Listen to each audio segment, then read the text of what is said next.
Mesdames, Messieurs, chers compatriotes et toutes celles de ceux qui me font l'honneur de suivre les actions de SOS Cameroun Solidarité par ma voix, je vous dirai jamais assez merci pour ce que vous nous apportez au quotidien. Sans vous, je ne suis rien et je ne serai jamais rien. C'est pour cela que je ne manque aucune occasion, ici comme ailleurs, pour vous renouveler nos remerciements. Merci à toutes et merci à tous. Et par ma voix également, je profite de cette tribune pour vous adresser les salutations et la reconnaissance de toutes celles de ceux qui m'accompagnent au quotidien. Bien entendu, je ne suis pas seul. Je suis comme un mannequin dans un magasin. Vous me voyez moi, mais derrière moi et devant moi, autour de moi, il y a tellement du monde. Vous êtes tellement nombreux et nombreux qui accompagnent notre activité au quotidien que là, je porte donc la parole de toutes celles de ceux qui travaillent avec moi pour vous dire Assalamu alaikum. Que Dieu vous bénisse. Aujourd'hui est un nouveau jour. J'invite chacun d'entre vous à glorifier Dieu et à célébrer la vie. Sans lui, nous ne sommes rien, nous ne serons jamais rien.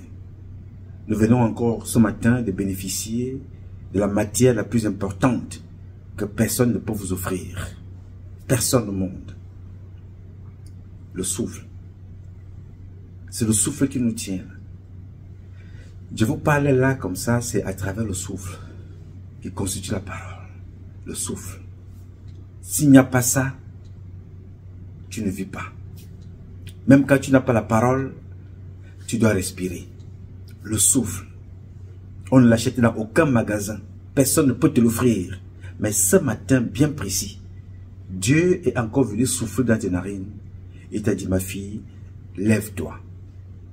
Tu viens là d'avoir un nouveau contrat pour la journée, ou du moins un contrat pour quelques heures, parce que ce ne sont pas toutes les créatures de Dieu qui sont debout ce matin, qui rentreront à la maison ce soir. Non, ce n'est pas possible. Nous sommes tous appelés à nous lever ce matin parce qu'il a décidé, et nous n'allons pas tous rentrer ce soir parce qu'il aura aussi décidé. Alors, ce n'est pas vivre ou pas vivre qui est important. Nous disons merci à Dieu, mais c'est de capitaliser pendant que tu es vivant. Parce que ça ne sert à rien si tu vis et que tu ne capitalises pas. C'est-à-dire que Dieu te donne le souffle de vie et tu ne fais rien. Ou alors tu capitalises dans la méchanceté. Non. Capitalise dans la bonté, le bonheur. Sois le distributeur automatique du bonheur autour de toi, de l'amour, du pardon. Le Tout-Puissant t'a permis d'être debout ce matin pour pardonner à l'autre. N'aie pas honte de dire, ma sœur, je t'ai fait du mal. J'ai avancé des propos désobligeants. Je ne les ai pas pensés. Pardonne-moi, s'il te plaît. Même si la personne ne te pardonne pas et que tu es demandé, tu dis ça avec le cœur. Dieu lit les intentions. L'homme regarde les actions. Ton action peut être fausse. Ton action peut être interprétée comme étant fausse. Mais si Dieu lit la vérité, la véracité de ton propos intérieur, il te bénira. Donc aujourd'hui, le jour où Dieu t'a permis de te réveiller aujourd'hui, tu es né ce matin. Tu es né ce matin. Il t'a donné l'occasion là de te repentir, de demander pardon, de reconnaître tes fautes. Il t'a donné la possibilité aujourd'hui de continuer à mieux faire ce que tu faisais déjà mieux hier. Chaque jour est un jour de plus pour t'améliorer. Ton premier manager, c'est toi-même. Tu dois c'est comme les femmes, tous les matins, les femmes, la plupart des filles que vous voyez là dehors, il y a un appareil que la plupart des filles ont dans leur salle de bain. Cet appareil-là, c'est le pèse personne. Le matin, elle va se peser elle-même. C'est-à-dire, elle-même, elle va se peser. Pourquoi elle va se peser? Elle va se peser pour savoir qu'est-ce qu'elle a mangé hier qui a fait à ce qu'elle prenne du poids. Quel est le poids qu'elle a ce matin? Le même comportement que tu as là en voulant te peser est le même comportement dans tes comportements. Quel a été mon comportement hier? À qui est-ce que j'ai fait du mal? À qui est-ce que j'ai envoyé des mauvais propos? Pourquoi j'ai fait des mauvais propos?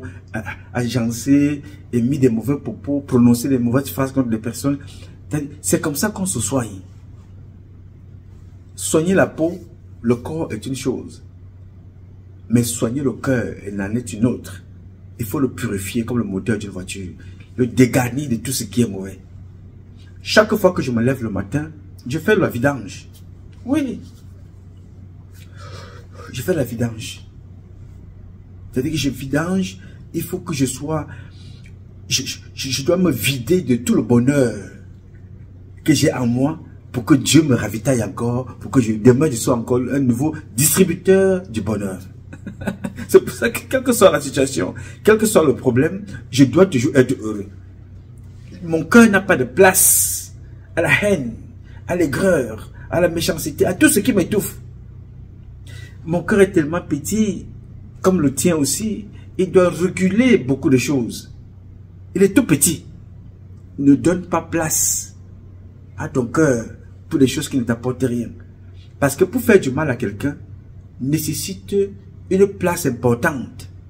Il faut penser ce que tu vas faire comme mal.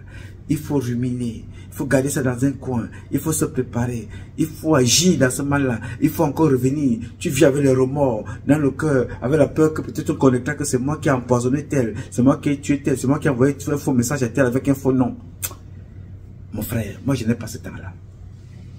Mon cœur n'a pas de place pour penser négatif. Je me lève le matin, tout ce que Dieu a chargé dans mon corps la nuit. Il est venu, il a mis la pompe, il a dit non, mon fils Patrice Nouma, fils de la République, le Freeman, je te charge de bonheur, je te charge, et pompe le bonheur. Comment je vais aller me coucher avec le même bonheur demain matin ou bien ce soir? Non, je vais étouffer, je peux exploser. Je dois vider le bonheur là. Je dois vider le bonheur, c'est-à-dire que je dois être bon avec tout le monde, je dois écouter tout le monde, je dois porter mon attention, je dois porter, il faut que je m'occupe des autres. Je deviens le distributeur automatique de la bonne humeur, du bonheur. Tu comprends? C'est ce que Dieu attend de toi ce jour. Vraiment, sois heureux. Parce qu'à l'instant où je te parle là, ça c'est le volet triste, il y a certains qui sont à la morgue. Ils ne peuvent plus parler. C'est quelqu'un d'autre qui va les laver. Et je te rappelle que quand on te lave là, quand tu es mort, ton corps est glacé. On prend ça, on jette sur la glace pour que la glace sorte de ton corps. Mon frère! Ah, vraiment, sois bon dans la vie. Parce que quand tu es bon dans la vie, même le morguer qui ne te connaît pas va traiter bien ton corps. Parce que les anges viendront te faire comprendre que la créature de Dieu qui arrive là, traite-la avec beaucoup de soin. Lui-même, on vient lui dire ça. Même si tu es abandonné, parce qu'il y a beaucoup de parents là, beaucoup de parents qui sont abandonnés dans les morgues, hein, ils sont à la morgue depuis 8 ans, 10 ans. Après, on lance un communiqué que bon, les corps qui sont ici, là, si vous ne venez pas les récupérer, on va les enterrer. Yes. Et nous allons au Cameroun de demain. C'est pour ça que dans certains hôpitaux ici, quand tu rentres à l'hôpital, la première des choses qu'on te demande, marque le nom d'une personne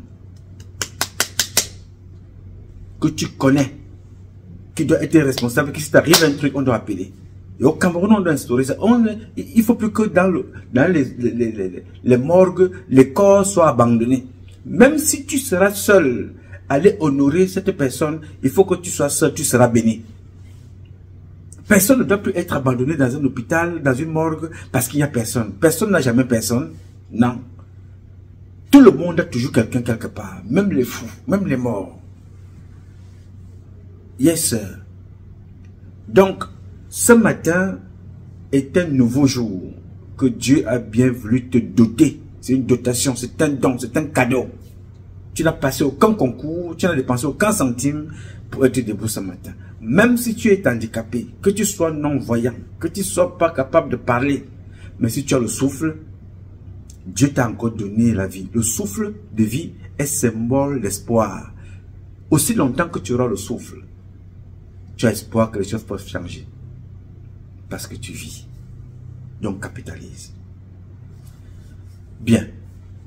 Mes chers amis, ce matin, je vais parler d'un monsieur qui a aussi trahi Paul Biya parmi ses assassins.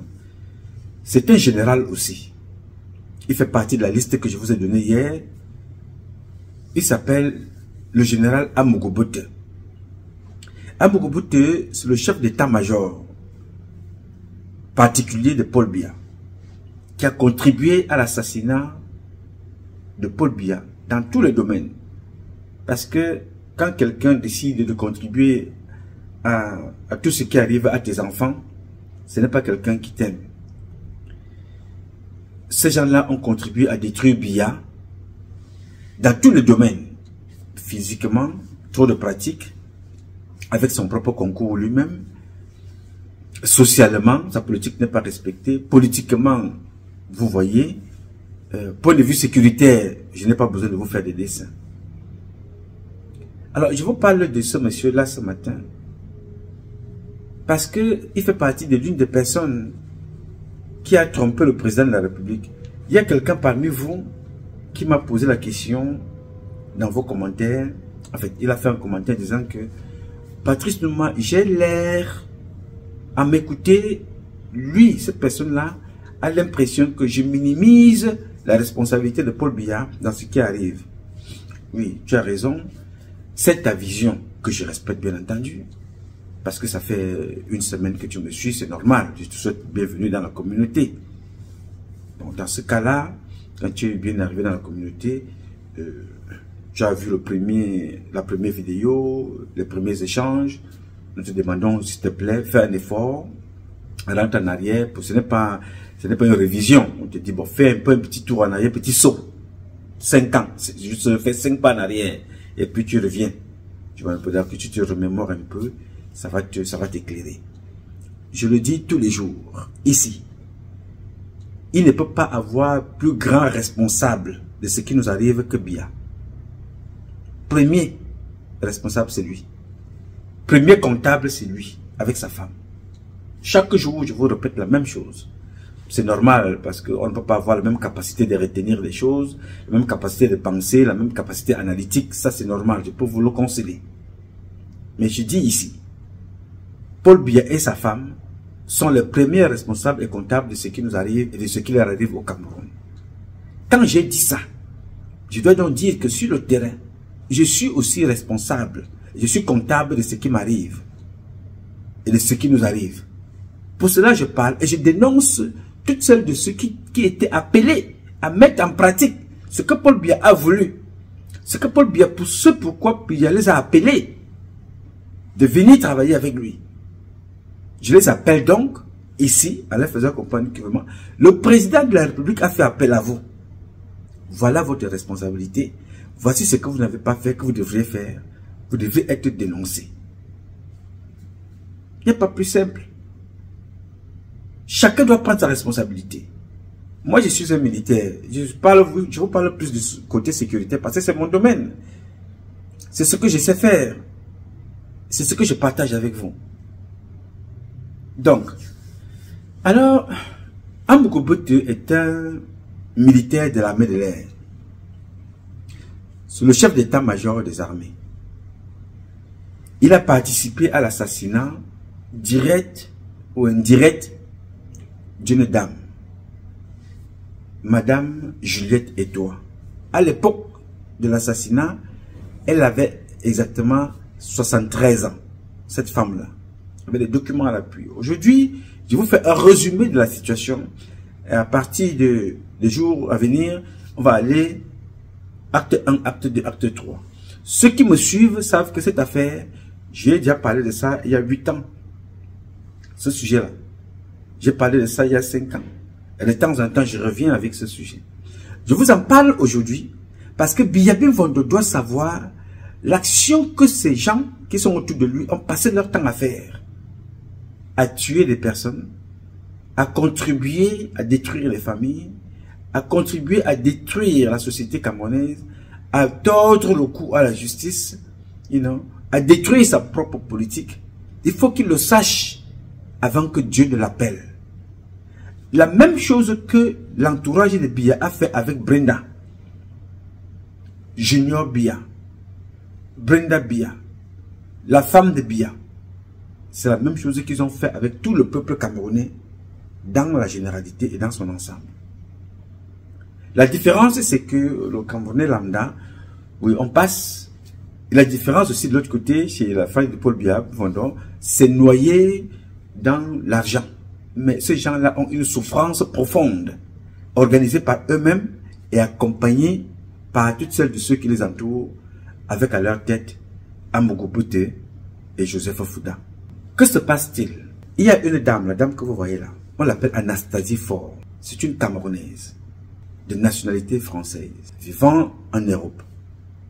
Décide un jour d'aller investir sur le social et le domaine religieux.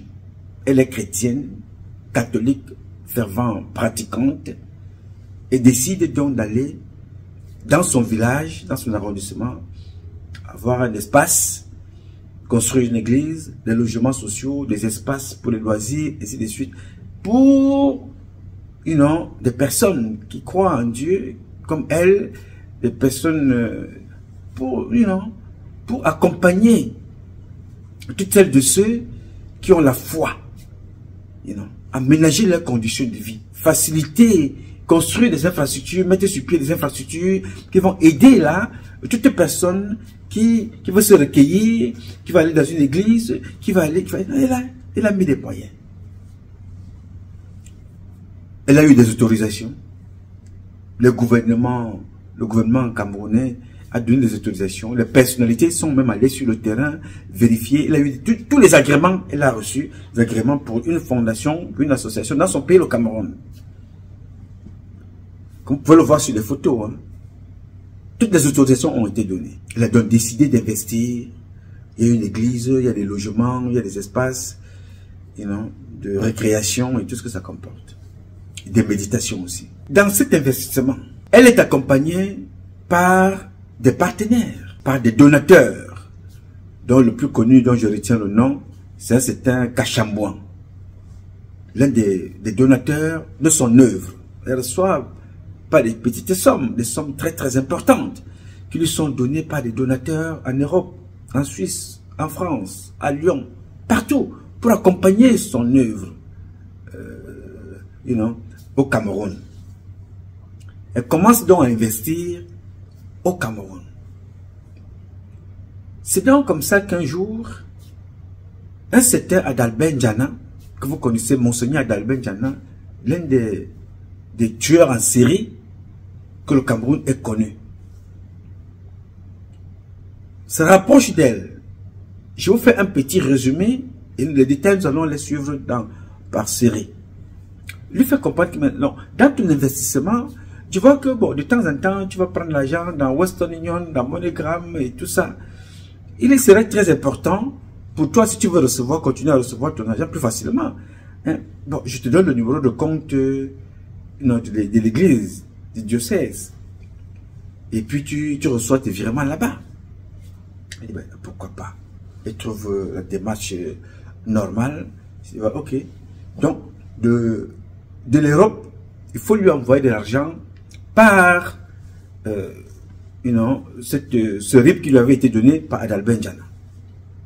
Elle ne savait pas que à partir de ce jour-là, elle avait signé son arrêt de mort. Elle faisait ses petites affaires tranquillement, sans se prendre la tête. Mais à partir de cet instant-là qu'elle a repris le RIP de ce monsieur-là, c'était son arrêt de mort. Là maintenant, tous les sous qui lui étaient envoyés par ses partenaires qui accompagnaient le projet, l'argent n'arrivait plus. L'argent était détourné entre-temps entre Adalbert N'Djana, Grégor Ona, Martin Belinga Eboutou, le nonce de l'époque Arioti, Mbidakos Mas, et Mbidakos Mas, un autre prêtre qui est le frère de Amogo Bouté. Je vous rappelle que Mbidakos Mas est un prêtre qui a eu l'exploit de tuer 15 enfants dans l'oignon. Un prêtre, noyer 15 enfants dans l'oignon. Cette affaire-là, vous ne l'avez pas connue, n'est-ce pas? Elle est passée sans suite, classée également, pour que les peuples ne se réveillent pas de ce côté. Son frère, qui est l'un des conseillers le chef d'état-major particulier de Biya l'a récupéré, l'a envoyé à Koutaba, aller s'asseoir là-bas chez les moines pendant quelques temps pour qu'on l'oublie. Lui, il est proche de Paul Biya, conseiller, chef d'état-major. On oublie ça, vous ne pouvez rien faire. 15 enfants sont morts, affaire classée sans suite. Oui, circuler. La vie continue. C'était en passant. Alors, Adalbert Njana, Amugobote, Emmanuel, Mbida Cosmas, Grégoire Ona, Maté Belinga Boutou, décident donc là de se partager régulièrement cet argent avec le nonce apostolique de l'époque. Quand la femme se rend donc compte que bon, elle n'a plus les sous ne viennent plus, et que de l'autre côté, entre-temps, les mêmes personnes rentrent en contact avec les donateurs de cette dame-là en Europe pour saboter. Vous savez, c'est ce que le Cameroun sait faire le mieux, comme ils le font avec le prince Aimé, le jeune artiste, nous y reviendrons dans la sorcellerie. On décide de saboter la dame. Non, vous envoyez de l'argent pour à madame Fort Anastasie pour construire. Non, elle ne fait rien avec cet argent. Non, mais bon, elle ne fait rien avec cet argent. Elle est plutôt dans la vie, dans les ambiances. Vraiment, elle ne fait rien avec cet argent. Là, je me demande comment. On essaie de la saboter. Mais, vous savez, il y a des gens qui ont la loyauté dans le sang de la fidélité. Les partenaires disent que ce n'est pas un problème. Nous connaissons cette femme-là depuis ici. Nous croyons en elle. Les gens-là lui envoient donc toutes les preuves des virements qu'ils font dans le compte depuis qu'elle avait donné le RIB et qu'elle ne reçoit plus. On lui envoie donc tout ce que les gens ont envoyé. Les gens lui refaxent les preuves des virements qu'ils font dans sa fondation pour continuer ses travaux. Malheureusement pour elle, l'argent était prélevé, partagé, et d'autres profitaient même de cet argent-là pour construire leur propre maison. Il y a des choses au Cameroun qu'il faut vivre des histoires avec des acteurs qui sont encore vivants ou des actrices qui sont encore vivantes pour comprendre que ce que je vous dis ici, ce ne sont pas des histoires de Patrice Nguemandon. Comme quelqu'un m'a dit dans l'un des commentaires, nous avons parfois des histoires, quand on les suit, on a l'impression que ce sont des histoires de Patrice Nguemandon. Non, ça, ce sont des histoires réelles. Cette dame-là vit encore. Voilà donc comment, quand elle rentre donc en possession de ces documents, elle dit, ok, le montant total était de 938 000 euros. Les gens ont décidé de détourner presque le milliard. 938 000 euros. Nous sommes là à plus d'1 million, presque 1 million d'euros que les gens ont détourné comme ça pour une œuvre sociale qu'une femme vraiment qui n'est pas ministre, qui n'est pas gouverneur, qui n'est pas préfet, qui n'est pas maire, qui arrive et qui dit voilà, je viens apporter ma contribution, dans mon village, à la société, à mes parents, à mes compatriotes camerounais, africains. Et si vous voulez prier, vous êtes de passage ici, voici un espace. On n'a pas besoin de payer de l'argent. C'est une œuvre sociale, spirituelle, religieuse, qui vient implémenter sur place. Les gens décident de détourner l'argent. Bien. Alors, cette femme décide donc de ne pas se laisser faire. Elle décide de porter plainte au tribunal. Bien évidemment, au Cameroun, plusieurs personnes sont dans l'affaire. On ne va pas laisser l'affaire se passer ici. Les gens qui sont impliqués, il y a des personnalités nombreuses. Il y a des gens comme les Mvondo Evozo. Jean-Pierre, à l'époque, il était procureur de la cour d'appel de Yaoundé. Mvondo Evozo. Je pense que c'est ça. Était impliqué dans cette affaire. Il y avait Adalbert Njana, Martin Belinga Boutou, avec Grégoire Ouna. Il y avait Mbida Cosmas, le frère d'Amugobote. Il y avait aussi quelqu'un de très très impliqué dans cette affaire, un président du tribunal qu'ils ont assassiné, qu'on appelait Emmanuel Moussa, qui était également dans cette affaire. Il y avait aussi un journaliste il était presque le seul journaliste qui dénonçait cette affaire, Zibi. il avait le journal L'Indique. Il était impliqué dans cette affaire qui dénonçait. Et il y avait le nonce apostolique de l'époque, on l'appelait Ariotti. Ils sont nombreux, hein. Je vous ai donné là, c'est un résumé que je vous donne. On va décortiquer dans les prochaines publications. Alors, cette dame décide de se plaindre. Elle écrit partout. Elle écrit au président de la République. Bien évidemment, l'alerte n'y arrivera jamais puisque, le conseiller de Biya, c'est le chef d'état-major particulier, avec son acolyte, un autre criminel, conseiller spécial qu'on appelait Fouda. Joseph le dit donc, a été mis de côté. Comme je vous dis toujours, quand vous vous attaquez à Nouma, préparez-vous à recevoir les foudres de Tout-Puissant, le grand architecte de l'univers. Je ne connais pas les charlatans, je ne connais pas le marabout, je connais Dieu tout seul. Ça veut dire que j'ai une alliance. Donc quand tu t'attaques à moi, prépare-toi à ce qui va t'arriver. Chez Fouda, ça n'a pas encore commencé. Ça va arriver, il n'est pas seul. Il y en a d'autres, même dans la diaspora, ça arrive. Donc, les lettres n'arrivent donc pas. Elle écrit en France. Elle écrit au Vatican. Là, au moins, il y a un écho. Elle écrit au Vatican. Il y a un écho au Vatican. Parce que là-bas, au Vatican, je me rappelle que le 18 octobre 2016, le pape interpelle le président de la République de cette affaire. Le pape lui parle de cette affaire.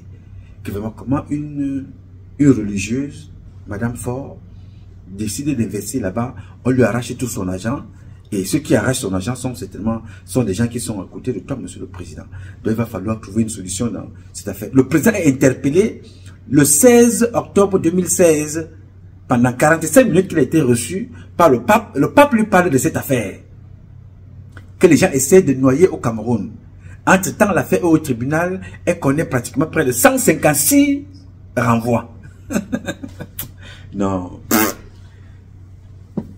Si vous n'avez pas encore vu le diable, sachez que vous le côtoyez tous les jours. Parce que le diable avait les cornes sur la tête, vous ne le verrez jamais. Le diable, c'est l'homme que vous voyez là. Le diable, c'est la femme que vous voyez. Ils ont décidé de nourrir, cet esprit maléfique en eux, la méchanceté gratuite. Vous voyez ça tous les jours. Il suffit de voir le prince aimé, l'artiste là. J'y reviendrai prochainement. La femme porte plainte, renvoi sur renvoi, renvoi sur renvoi, renvoi sur renvoi. Et alors, voilà comment un jour, Grégoire Ouona quitte de ses propres pieds, Kounia, va voir la maman de cette femme-là.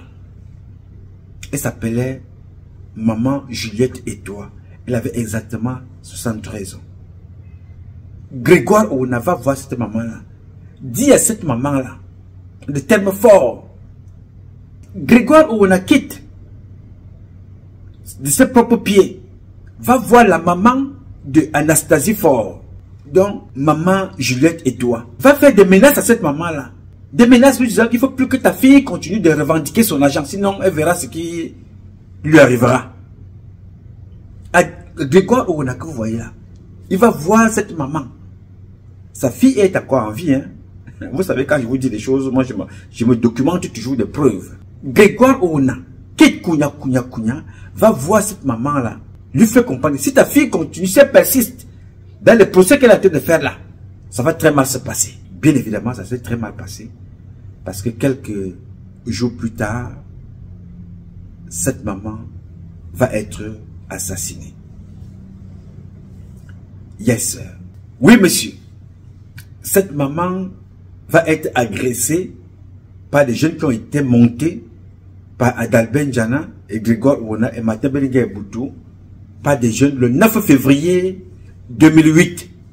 Elle va être assommée par des coups de coupe-coupe. Grièvement blessée par cette agression, elle rendra l'âme le 24 février 2008. Les assassins vont être arrêtés. Il s'agit d'un certain Siméon Essomba Okudu Ndong Maurice et un certain Ndong Daniel.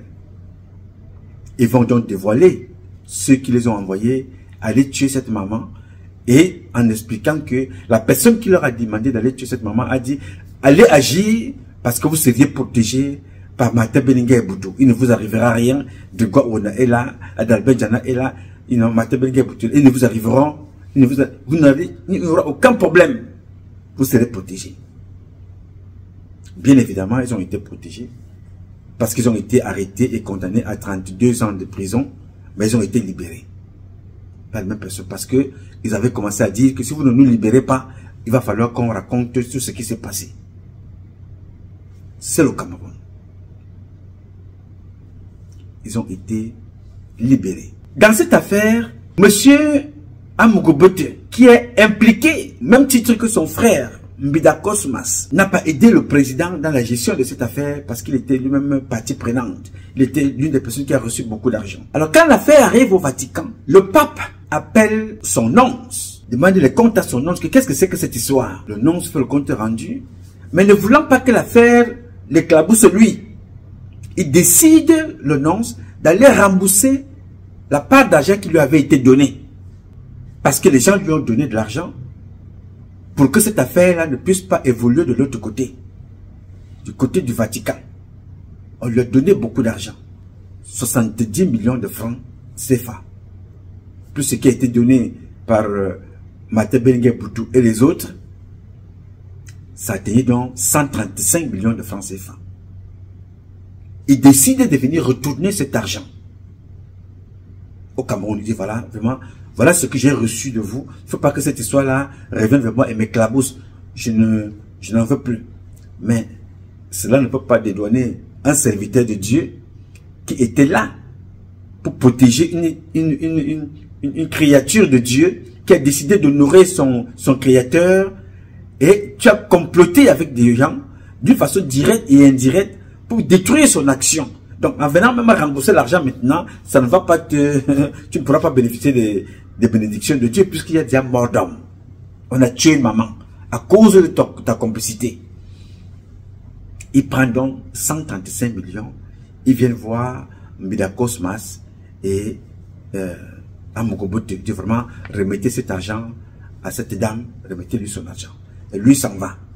Mbida Cosmas et son frère joignent madame Anastasie Faure. Ils disent que voilà, bon, vraiment, on t'a déposé de l'argent ici. Il faut que tu viennes récupérer ton argent. Elle dit vraiment, je ne peux pas être au Cameroun en ce moment, mais moi je suis en France comme vous le savez. On lui dit, envoie-nous ton RIB. Elle envoie le RIB, elle envoie tout ce que on lui demande d'envoyer. Je vous épargne pour le moment le montage qui avait été fait même par un autre colonel, encore en ce moment en fonction, qui disait appeler à partir de l'ambassade de France. Parce que leur but était de faire venir la dame là au Cameroun et de l'éliminer. Ils sont passés par un colonel en ce moment encore en activité pour passer des coups de fil disant que madame Faure, je vous appelle depuis l'ambassade de France. Parce que pour le problème que vous avez, il faut que vous reveniez au Cameroun pour que ce soit réglé. Vous m'appelez, vous êtes militaire camerounais, n'est-ce pas? Il dit oui, je suis un officier de l'armée camerounaise. Mais vous m'appelez de l'ambassade de France. Pourquoi ce n'est pas l'ambassadeur ou le consul qui m'appelle alors que je suis française? Pourquoi vous pouvez quitter votre bureau, aller vous asseoir à l'ambassade de France pour m'appeler? Tout ce que je vous dis là, la communication est là. Elle a le numéro du monsieur. La communication avait été enregistrée et gardée. Hein, le colonel en poste. C'était une manipulation orchestrée par Amugobote, le chef d'état-major de l'armée de l'air et le chef d'état-major particulier de Paul Biya. Il est général militaire de l'armée de l'air, mais chef d'état-major particulier de Benjamin Vondo. Parce que le chef d'état-major de l'armée de l'air en ce moment s'appelle Momoha. C'est un autre dossier aussi, qui va aussi venir après. Pour le moment, on n'y est pas encore. Voilà comment elle refuse de ne pas venir par l'appel de ce colonel-là encore en ce moment, en fonction, un colonel de gendarmerie. En fonction. Elle ne vient pas, elle envoie toute sa documentation pour qu'on lui vire son argent. En fait, une partie de son argent qui commence à être remboursée. Malheureusement, l'argent ne sera jamais remboursé. Amugobote, Emmanuel, le chef d'état-major particulier de Benjamin Vondo et son frère vont bouffer tout son argent jusqu'à aujourd'hui. Je vous fais cette petite introduction de cette affaire pour vous dire que Les crimes qui ont été commis sous l'ère Biya, que vous ne connaissez pas, sont nombreux. Les crimes qui ont été commis sous l'ère Biya, qui sont restés sans suite, vous ne pouvez même pas imaginer le nombre de crimes que ces gens-là ont posés en utilisant le nom de Biya. C'est très grave. Très très grave. Hier, nous apprenons qu'un prêtre togolais a été tué de plusieurs balles sur la tête. Mais ici, aux États-Unis, à Nyanoa, tué par la même bande, ceux qui ont tué également Jean-Marie Benoît Mbala, c'est eux aussi qui ont tué, organisé l'assassinat d'Anyanoa ici aux États-Unis, avec la complicité d'Adalbert N'Djana. Parce qu'Anyanoa quittait le Cameroun, c'est une parenthèse, pour revenir pour les mêmes personnes. Hein. Parce que ce sont les mêmes personnes, Adalbert N'Djana, qui ont tué les enfants de Christian Tchoumi, parce que Christian Tchoumi avait 2 filles. Les filles Edogué, que Adalbert N'Djana a fini par éliminer, toujours dans la même affaire. Il y a tellement eu de morts, toujours dans la même affaire, de façon directe et indirecte, ils ont tué un président du tribunal, Emmanuel Moussa. J'ai ici à la maison les dernières minutes de la vie de ce monsieur en train d'agonir dans son sang chez lui à la maison. Tué par sa femme et le frère de sa femme. Toujours la même bande. Je vous dis, la situation qui se passe au Cameroun, vous n'avez pas l'air de comprendre parce que chaque fois que ça se passe avec les autres, vous avez l'impression que nous racontons des histoires, c'est captivant, ça parle des autres jusqu'au jour où ça vous arrive. Voilà que Anyanoa quitte le Cameroun, il veut aller en vacances au Vatican. Pour aller dire au Vatican ce qui se passe au Cameroun. Les crimes comme ça, les abus, les sodomifions, ainsi de suite. Il décidait d'aller au Vatican pour aller dénoncer ces gens-là auprès du pape.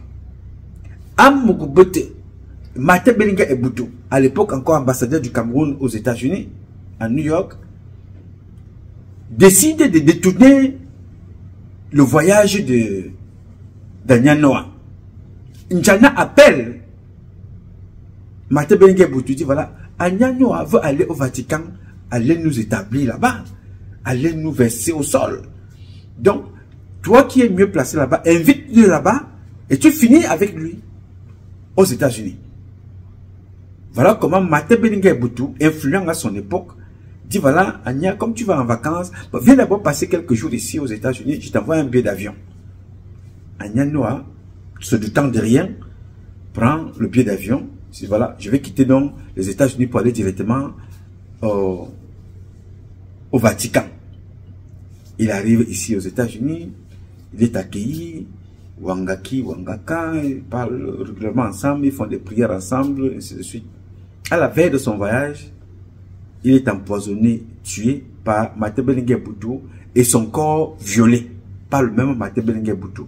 Nous sommes là dans une enceinte diplomatique, rien ne peut se passer, le corps est repris et renvoyé au Cameroun, affaire classée sans suite. Encore une victime du clan Martin Bellinga Eboutou, Grégoire Ona, Adalbert N'Djana et tout le reste. Ça c'était une parenthèse. Pour vous dire que la maman qu'on appelle Maman Juliette et toi, assassinée par ce groupe-là, n'est pas le seul et le dernier crime. Tellement de gens ont été assassinés dans cette affaire, tellement de gens ont été tués dans cette affaire, tout simplement par jalousie et par la part du gain. Cette femme, Anastasie Faure, vient de l'Europe. Avec son argent, elle n'a pas gagné des marchés publics, elle n'a pas bénéficié des subventions publiques. Elle vient, ce sont les partenaires qui lui donnent de l'argent parce qu'elle a une fondation pour venir investir pour les Camerounais. Au Cameroun, la plupart des gens qui ont tué cette dame, tué son projet et a ôté la vie à sa maman sont à 99,99% les bêtis de son village et de sa région. Paul Biya ne connaît pas cette femme. Paul Biya ne la connaît pas. Mais ce sont les gens qui sont autour de Paul Biya qui ont tué cette femme. Les mêmes personnes qui ont tué les enfants de Paul Biya ont tué le peuple camerounais. Je voudrais t'introduire cette publication pour te dire que quand tu as entendu parler de l'assassinat de Jean-Marie Benoît Mbala, quand tu as entendu parler de l'assassinat de Boutouli, quand tu as entendu parler de l'assassinat du docteur Andela, tous ces assassinats-là, vous avez l'impression que c'est des assassinats qui sont à l'air. Non, c'est des assassinats qui sont organisés, méthodiquement organisés par une organisation criminelle qui est assise à côté de Biya. Et ces personnes-là ont tout fait et bien organisé que toute action doit toujours avoir une interprétation de quelque chose qui a été un accident ou quelque chose qui est arrivé. Toute personne qui est aux côtés de Biya a contribué à un crime, d'une façon directe ou indirecte. Ce n'est pas la première fois. Non, ce n'est pas la première fois. Monseigneur Engelbert Veng, vous connaissez. Monseigneur Plumé, vous connaissez. Les sœurs de Djoum, vous connaissez. Je te dis qu'il y a tellement de crimes organisés de près ou de loin par la même organisation. Même ceux qui sont là aujourd'hui, les Jean Marga, les mêmes, les Ntolo, les mêmes. Vous devez comprendre ça. Mes parents, mes types Nanga, sont à 158 millions % à la fondation de ce qui nous arrive dans notre pays, le Cameroun. Dans tous les domaines, les bêtis qui sont aux affaires sont au centre de ce qui nous arrive, comme vous voyez là. En vous parlant de ça, de cette affaire, c'est que c'est la mort de ce prêtre qu'on a tué hier, de plusieurs balles. Donc, des cas comme ça, il y en a. J'ai voulu attirer votre attention pour que Paul Biya et sa femme, qui partent aujourd'hui, qui partent demain, qui partent en sachant que s'ils ont échoué dans leur exercice, ça a été par leur laxisme, par leur refus de voir la vérité. Mais qu'ils sachent qu'avant de partir, je vais dénoncer ici toutes les personnes qui ont contribué à être les petites mains qui ont tué le peuple camerounais. Ils doivent le savoir que ceux qui ont tué les enfants au Cameroun sont aux côtés d'eux. Ils sont là à leur côté. Et nous les connaissons tous. Il faut les dénoncer. La liste des mamans qui ont perdu leurs enfants dans la fondation Chantal Biya, elle est longue comme le bras. Est-ce que Chantal Biya connaissait tout ce qui se passe là-bas? Je n'en sais trop rien. Mais ça se passe dans sa fondation. Et c'est elle qui est accusée. Aucune enquête n'a jamais vu le jour. Aucune enquête n'a jamais eu lieu. Comment allons-nous faire pour dédouaner que Chantal Biya n'était pas au courant? Parce que quand tu regardes donc l'assassinat qu'il y a eu dans la maison de Ferdinand Ngongo, le petit jeune là, étudiant de 24 ans, l'enfant de son cuisinier, tué et enquête classée sans suite. Tu te dis qu'il y a un problème. Comment faisons-nous pour en arriver là? Quand vous voyez que dans la même enquête, on te fait comprendre dans ce pays-là que la personne qui a tué Jean-Louis Mbenga, le lieutenant Jean-Louis Mbenga, d'une façon directe ou indirecte, on te fait comprendre que Ferdinand Ngongo et sa femme sont impliqués dans cet assassinat. L'enquête est classée sans suite. On se dit, mais qu'est-ce qui va donc être... Quelle enquête verra le jour? La personne qui a tué Jean-Louis Mbenga était aussi un lieutenant, n'est-ce pas? Mbia, lieutenant Mbia, de la même promotion, lui aussi a été tué. Enquête classée sans suite. On te dit que qu'est-ce que c'est que cette histoire? Jusqu'où allons-nous arriver? On ne comprend pas. Donc, tous ces comportements démontrent l'échec de toute une politique qui se repose sur le crime. De la façon la plus large possible. Le crime économique, crime physique, crime de nos valeurs culturelles, crime de nos valeurs traditionnelles, éducationnelles. Ces gens-là sont en train de tout tuer au Cameroun. Et on regarde, et chaque fois, quand quelque chose se passe, on a l'impression que c'est une chose nouvelle. Au point où on se voit aujourd'hui avec ce qui s'est passé à Ezeka hier, entre le maire de la ville, la commune, et un officier de police qui dit, bon, allez me chercher mon arme là, je vais la battre, allez me chercher mon arme. C'est grave. Où les gens n'ont même plus cette capacité à s'asseoir et à discuter. Il faut aller prendre l'arme pour tuer l'autre. Il dit, allez, donnez-moi mon arme. Pendant ce temps, l'autre est en train de décrire un bien,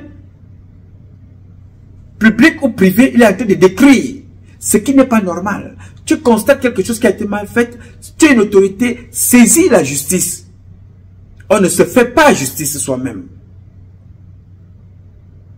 Et à la fin, on nous a appris que en cassant donc cette baraque-là, il est tombé là-bas à l'intérieur, il s'est lui-même blessé. Bon, mais la nouvelle a couru que c'est le commissaire qui est allé prendre l'arme, qui est venu tirer dessus. Non, on explique que c'est en cassant dans cette baraque qu'il s'est lui-même, il s'est blessé. Je vous prends ces exemples-là pour vous dire dans quel pays vivons-nous. On n'a pas fini avec le colonel de l'armée de la sécurité militaire, un certain Samnik, qui insulte la femme du président de la République, arrête les gens, tabasse, accusés de corruption auprès d'un Ngaka. La violence est partout. On n'a pas fini avec le colonel Samnik, nous dit-on, vient de Douala, qui était aussi impliqué dans les histoires de braquage depuis la ville de Douala. On ne sait pas comment a-t-il fait pour se retrouver à la CEMIL. Lui qui était, nous dit-on, impliqué dans le vol de pièces de voitures, au génie militaire, dans pas mal de choses. Donc, je vous dis là, ça ce sont ses collègues qui écrivent. Moi, c'est les collègues qui écrivent. Que le colonel Samnik, adjoint de Mangui à la sécurité militaire, est impliqué, il vient de Douala, était impliqué dans pas mal de choses de vol. Et il se retrouve à la CEMIL à tabasser les gens, insulter la femme du président de la République, sur des enquêtes qui, non. On n'a pas fini avec lui.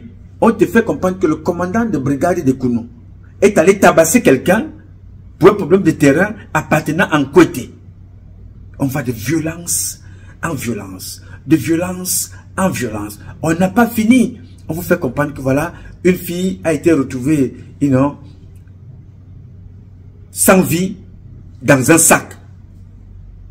On n'a pas fini avec cette fille-là. Qu'est-ce qui est arrivé? Non, on dit que voilà, de l'autre côté, sur la route du sud, là-bas, il y a un camion qui est tombé, des dizaines et des dizaines de corps sans vie. Ce sont des enquêtes qui seront classées sans suite. Et la vie continue. Ça se pose sur la tête de Paul Biya et son épouse. Pourquoi? Parce que autour d'eux, ceux qui sont censés réveiller ces gens-là, leur ont fait comprendre que ça se passe bien dans la République. Et ils ont le comptoir le plus juteux. Les ministres leur payent de l'argent pour les nominations, les militaires payent pour les nominations et affectations, les gens payent pour des marchés. Pour eux, c'est juteux, c'est pour leur intérêt personnel. Le Cameroun peut s'autodétruire, les Cameroun peuvent s'entretuer, mais Amogobote, Emmanuel, Joseph Fouda, Claude Meka, Ferdinand Gongo, pour eux la vie c'est normal. Parce que ceux dont je cite là, c'est la barrière qui nous sépare du président de la République au peuple camerounais. C'est eux qui portent tous vos problèmes. Du cabinet civil, passant par le secrétariat général, l'état-major, passant par les conseillers, passant par la DST, tous ces gens-là se forment la barrière entre le peuple et le président de la République. La vie n'est vie que pour eux. Entre-temps, chacun peut se lever, comme Bikele, il se lève comme ça un matin, et dit, bon voilà, j'ai fini de coucher avec celle-ci là, c'est la belle-sœur, c'est la sœur de mon épouse, elle me manque le respect, je la prends, je la mets en prison, je la jette en prison, oui, papa, passons à autre chose. Les Camerounais sont devenus comme des fourmis, comme des objets où chacun peut placer et replacer, déplacer comme il veut, tuer, enterrer, passer dessus, comme bon lui semble. Au Cameroun. Je tiens à vous dire, à vous tous et à vous toutes, nous vous connaissons. Nous connaissons qui vous êtes. Nous connaissons comment vous fonctionnez. Parler ici, c'est interpeller Dieu. Parler ici, c'est de prendre les hommes à témoin. Parler ici, c'est interpeller vos femmes et vos enfants. Que demain, quand ça va vous arriver, qu'on sache ce que vous avez fait de mal. Je ne parle pas ici sans preuve. Et que ces preuves-là soient utiles aux États-Unis ou au Cameroun, ces preuves-là seront utiles un jour. Je tenais donc ici à Dira d'Albenjana, à Grigor Ona, Martin Belinga et Boutou, et de l'autre côté, en Inde, où ils vendent maintenant des tissus wax, que l'affaire de Madame Juliette Etoile et de sa fille Anastasie Faure aura et connaîtra justice le moment venu. Le Cameroun sera le meilleur pays à vivre sur cette terre. Et dans ce pays-là, justice se fera pour toutes les personnes vivant sur cette terre au Cameroun. Pour toutes les Camerounaises et les Camerounais qui ont perdu un être humain sous leur Biya et son épouse. Justice se fera. Ndjobo Pokam, sa famille connaîtra la justice. Madame Priso, Christiane Priso, la secrétaire de Marafat Amidou Yaya, elle connaîtra la justice. Oui, monsieur. Vanessa Tchatchou, aujourd'hui, avocate. Elle, quel que soit ce qu'elle pourra faire, elle ne connaîtra pas la justice aussi longtemps que ces bandits seront au pouvoir. Mais après Biya, elle aura le temps de venir plaider pour son enfant. Elle connaîtra la justice. Je voulais donc vous dire, chaque fois que vous ferez du mal à quelqu'un, sachez qu'aussi longtemps que la vie existera et les hommes sur cette terre, justice se fera au Cameroun. Je voulais dire à Madame Faure, malheureusement Madame, vous ne verrez plus jamais votre maman. Ils l'ont tuée. Ils l'ont ôté la vie. Vous avez tout fait pour votre maman, pour lui sauver la vie, mais les individus malfaiteurs, malfrats de notre République en avaient décidé autrement. Dieu a vu. C'est pour ça qu'il a permis d'éclairer, d'orienter sa lumière sur cette affaire, pour que cette maman ne soit jamais oubliée. Justice se fera au nom de Maman Juliette et toi et au nom de toutes les autres victimes au Cameroun. Je voudrais dire à sa fille, Madame Anastasie Faure, comme le dit votre nom, soyez forte et continuez à l'être pour les autres. C'est pour cela que Dieu vous garde en vie. Martin Belinga et Boudou qui a voulu tuer Gisèle Halima ici et qui a tué Anyanoa, lui-même a été aussi déjà de l'autre côté. Vous, qui n'avez jamais été ministre, vous n'avez jamais été gouverneur, Dieu vous garde encore en vie, bien sûr qu'ils ont anticipé la mort de votre maman. Si Dieu vous laisse en vie, c'est parce que vous avez encore une mission. Continuez votre mission. Nous allons vous accompagner, comme on accompagne tous les autres. Nous allons éclairer Paul Biya, que même si c'est au dernier jour de sa vie, qu'il se réveille pour faire justice avant qu'il ne parte. Parce que s'il ne le fait pas, justice se fera après lui, mais il aurait été mieux qu'il le fasse lui-même avant de partir. Et qu'il s'appuie sur les vrais fils de la République et les vraies filles de la République pour que justice soit faite aux Camerounaises et aux Camerounais du Nozo. Aux Camerounaises et aux Camerounais du Cameroun, du Grand Nord, du Nord-Ouest, du Sud-Ouest, de l'Ouest, du Centre, de l'Est, du Sud, de l'Ouest. Que justice soit faite à tout Camerounais vivant sur le sol camerounais, et même ceux qui sont à l'étranger. Biya a encore la possibilité de le faire, ou ceux qui ont encore la mémoire de le faire, qu'ils le fassent. Parce que demain, je ne veux pas des règlements de compte, mais chacun viendra rendre des comptes. Je reprends. Biya Bivondo, où qu'il soit, il m'écoute. Parce que s'il ne m'écoutait pas, il n'allait pas chasser Fouda. C'est parce qu'il a écouté ce que j'ai dénoncé ici et déroulé pour démontrer que Fouda est un imposteur qui a induit le président dans 1001 erreurs depuis qu'il est au pouvoir. 1001 erreurs même, c'est petit. De millions d'erreurs, il a induit le président. J'ai démontré ici. Et le président de la République l'a écouté. Il a pris la décision de mettre Fouda de côté. Alors, lui qui m'écoute, il est donc temps qu'avant que Dieu ne l'appelle, tôt ou tard, le plus tard possible, je le souhaite d'ailleurs, qu'il mette de l'ordre. Mais qu'il ne mette même pas de l'ordre, mais de l'ordre sera imposé par nous autres et par les fils et les filles de la République du Cameroun.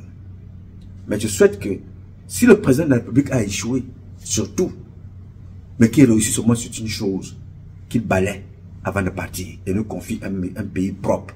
nous sommes disponibles et disposés à servir la République. Qu'il le fasse avec nous ou pas, la République sera servie. Mais je souhaite qu'il le fasse pendant qu'il est encore temps et qu'il est encore là, vivant. Dans ma culture, on ne souhaite pas la mort à un parent. Dieu est le seul maître de ces gens-là. Et Dieu seul sait la sentence, la punition qu'il réserve à chacun d'entre nous. Donc nos parents ne sont pas exclus. Je demande qu'il y ait justice sur les affaires de la République et que la responsabilité du président soit établie et que Dieu, le premier juge, décide quoi faire de lui. Ce n'est pas à moi. À moi, je suis là pour dénoncer ce qui s'est passé et définir les responsabilités de chacun. Et je connais ces chacun-là. Je les connais tous, chacune et chacun. Donc, je voudrais ici souhaiter beaucoup de courage à Madame Faure et beaucoup de courage à toutes les victimes. J'ai dit, mes chers compatriotes, ce combat est un combat de tous et de chacun pour un intérêt commun. C'est avec la volonté des Camerounaises et des Camerounais que vous êtes, les bénédictions de Dieu, que nous vaincrons. En attendant, le combat continue. Ce combat continue parce qu'un Cameroun nouveau est possible. Chacun d'entre vous dans son domaine respectif. Et c'est parce que je vous connais compétent, chacun de vous dans son domaine respectif, que je vous invite à tout faire pour redonner à notre pays ses lettres de noblesse et faire de notre pays la capitale du paradis sur terre. Ça a toujours été le rêve de nos ancêtres. C'est à vous, c'est à nous de le réaliser. Le réaliser, c'est célébrer les nôtres et c'est glorifier Dieu. Vous pouvez compter sur moi. Aussi longtemps que Dieu me donnera la vie, j'apporterai ma modeste contribution. Je m'appelle Noma, Patrice Noma. Je réponds au 001 551 666 1027. I love you, but God love you more. Thank you.